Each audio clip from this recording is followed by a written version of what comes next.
What we're going to try today is a cold start. It hasn't been ran in about,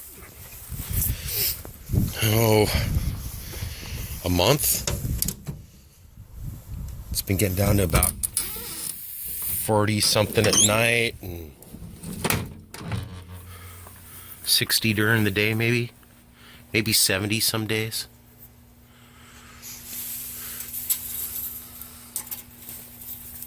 Make sure it actually has juices. Yeah, buddy.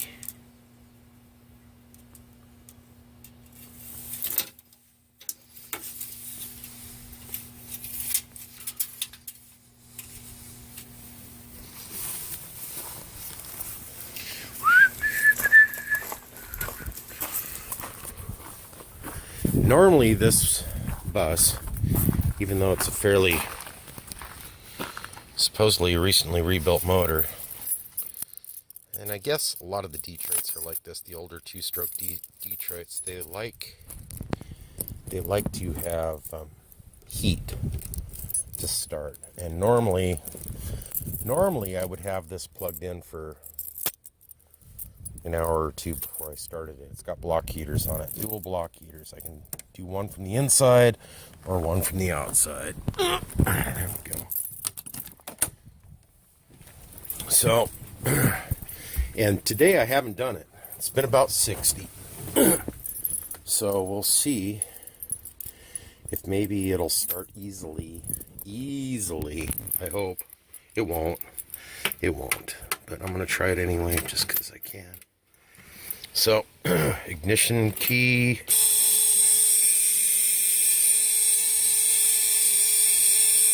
Make sure it's in neutral. Speaker wire laying there for speakers I haven't hooked up yet.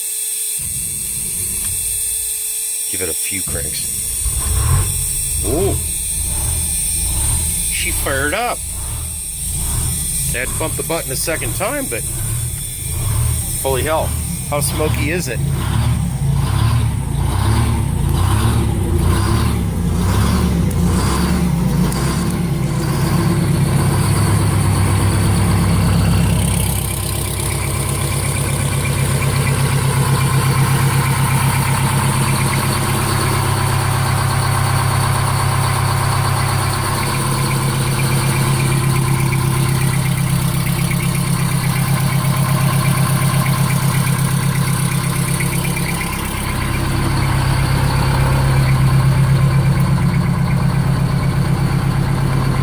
No, I honestly didn't start it. I'm gonna have to roll it backwards so I can get that.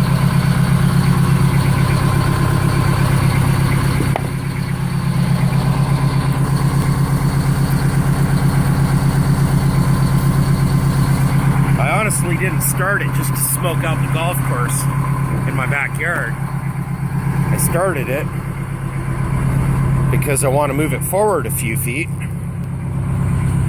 so it doesn't settle into divots in the ground, because it's an RV slot that I have it parked in, but it's still gravel on top of the ground and stuff, and it'll settle into the ground. So yeah, if I can move it every month or so, just even a few feet, that helps keep it from creating a big divot in the ground. Oh, that was cool. I'm surprised it started. Neato. Love this bus. Ta-da. Thanks for watching.